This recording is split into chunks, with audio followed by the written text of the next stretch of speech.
Oh, what's up, guys? Cody here today with another Ethereal Clash of Souls item review. This is going to be talking about capes, which are going to be the tanky magic resist items in the game, or at least they give health and magic resist, and they also give magic power on some of them. Yeah. Yeah, overall, this should be pretty interesting. Um,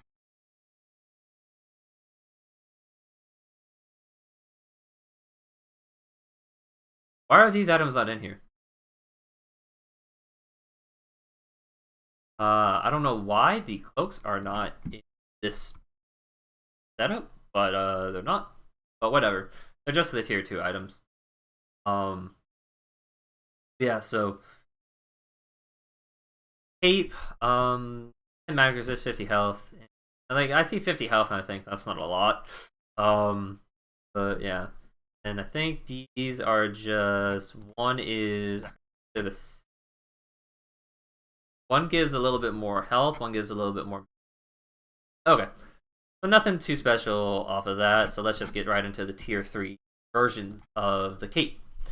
So, the Leyline Shroud. Start a cooldown for 5 seconds after spending mana.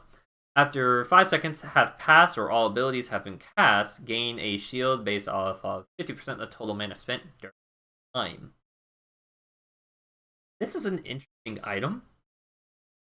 A maximum of 400. Huh. This isn't necessarily. I don't like. When I read this, I don't necessarily know who makes good use of it. Like, yeah, I can build this on a tank. Because once again, this gives magic resist, gives this health, and this gives mana regen, which is very interesting. And that's honestly like a lot. That's, to be honest, like that 75%, that 75 magic resist, health, 65, 600 health is a big jump from this value. Which makes me wonder what the cost of jumping from like a tier 1 to a tier 2 to tier 3 is, because a lot of the tier 1, tier 2 items, a lot of them don't have a lot of like stat discrepancy. And then you jump to tier 3 on some of these and it's like, wow, where did all these stats come from? So yeah. Um like tanks could use this. But 400, like I feel like this would be a pretty decent um a pretty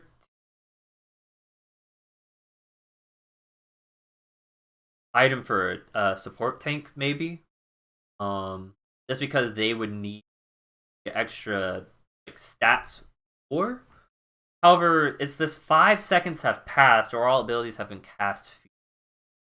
Um, gain a shield based off of 50% of the total mana spent.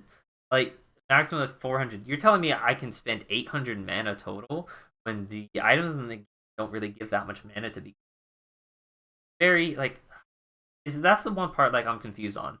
So if there's somebody that has an ability that's on a very short cooldown, so essentially how I see this is after all abilities have been cast, the very important part. So if I can like use two or three, if I can use like two of my abilities twice, um, before I get to cast my ultimate. So if like let's say I'm just gonna say like QWER, R being ultimate. Let's say I can QWE QWR. That's gonna be 6 abilities total cast. Compared to somebody like that has like that can't cast all their abilities multiple times before they cast their ultimate in that 5 second window. Um, you can do that. That's definitely going to get you more value out of this item.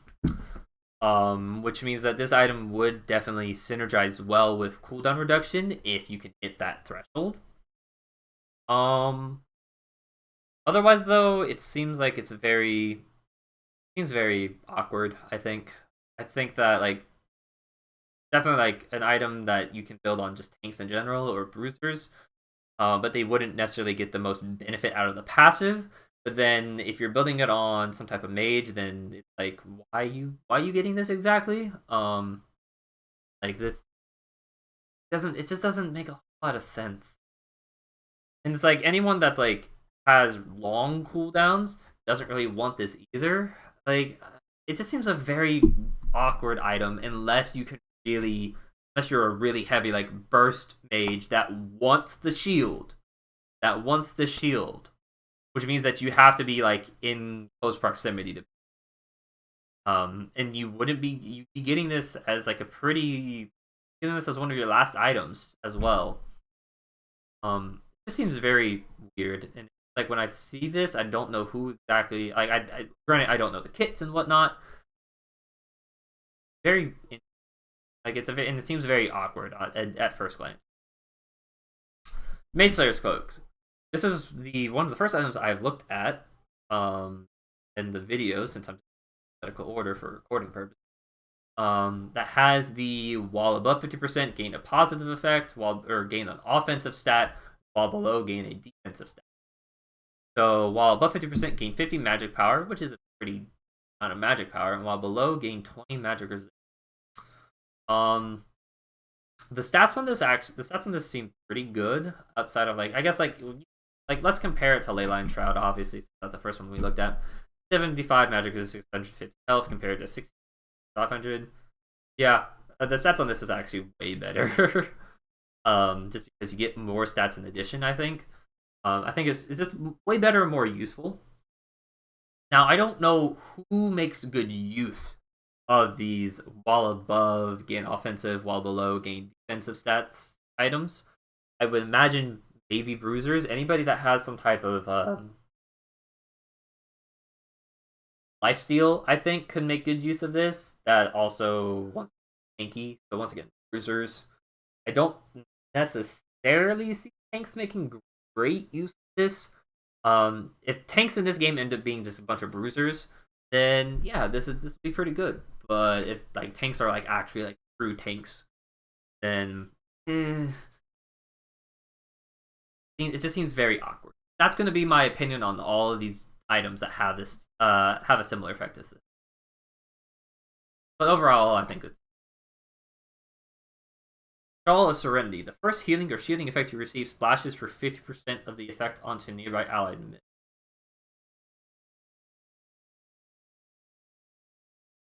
First healing or shielding effect you receive splashes.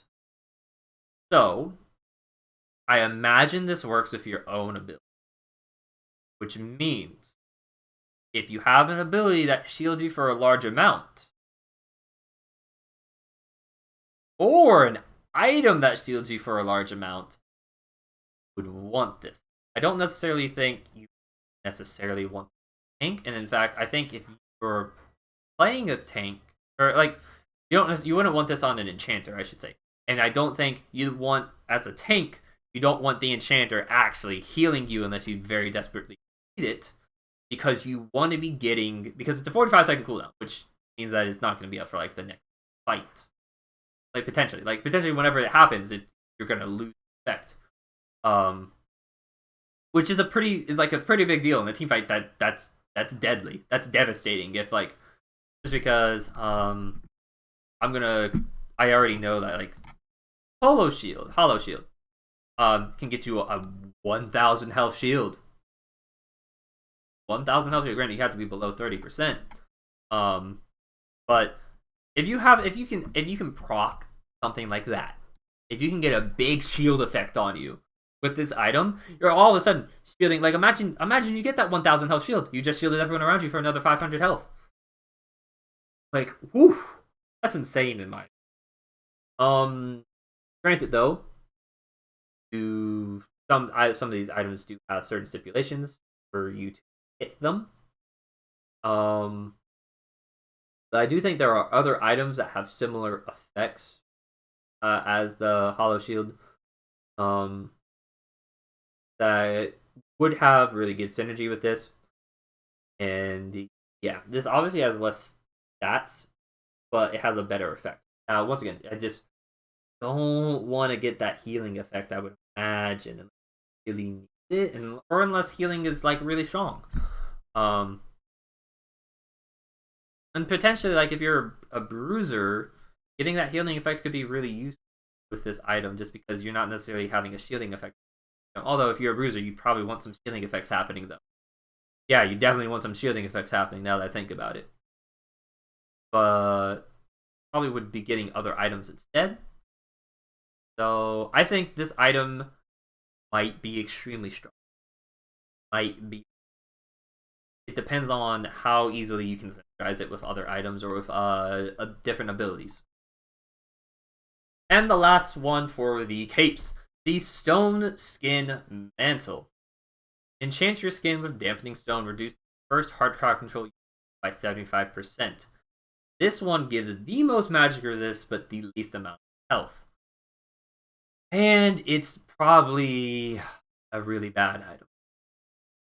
60-second cooldown is pretty good. Think of it. You can think of it like a Banshee's, almost like a Banshee's. Reducing any type, almost like a Banshee's, but for CC. Reducing any type of CC that you're getting hit with to 25% of its value. If it's a 1 second stun, all of a sudden it's a quarter second stun, which is a pretty big difference. So,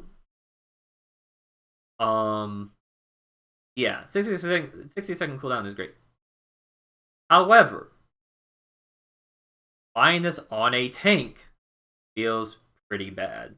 A tank doesn't necessarily care that they're getting hit for a 1 second stun. Like, unless they're caught out. Unless you are caught out, this item does not matter. This item, I think, is much more geared towards a bruiser.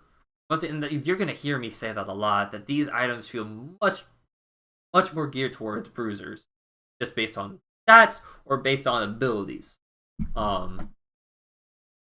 However, this one for sure, it does. I can't ever see me really wanting this on a tank compared to a bruiser. And like you can get this on any type of squishy champion if you really want the magic resist and whatnot. But like the hard crowd control effect, it's kind of like you're losing damage in exchange for this defensive item. And while that's great, there is another item that will just reflect it. A book, artifact, amulet. You get Perseus's warding. Will just reflect We'll just reflect it back, and it's only 40-second cooldown. So it's. I sit here and I just wonder, like, do I just want Perseus's warding over for like a squishy champion? And I think probably. And if I'm playing like a bruiser, I think this has more value because bruiser makes more use of defense. But yeah, it just seems like this, like on the surface, seems like a really good item until you think about like, okay, well, would I be getting this on, and why would I get this item over another item? And you sit there and go, maybe as like a last item, but yeah, I'm not really sold on the item. So yeah, that's gonna be it for the capes. And I need to go take a break. I've been doing all these back to back, and my voice is a little bit shot, and I'm a little tired. Thank you all for watching. I hope you enjoyed. Remember, I've got more item videos on the channel and coming out. And yeah, and I stream Twitch at twitch.tv/CWW5136, playing mostly League of Legends right now. But when it comes out, you ton of that on there, assuming I'm allowed to stream. So yeah, thanks guys. If you enjoyed, like and subscribe, yada yada yada, and I'll catch you all in the next one.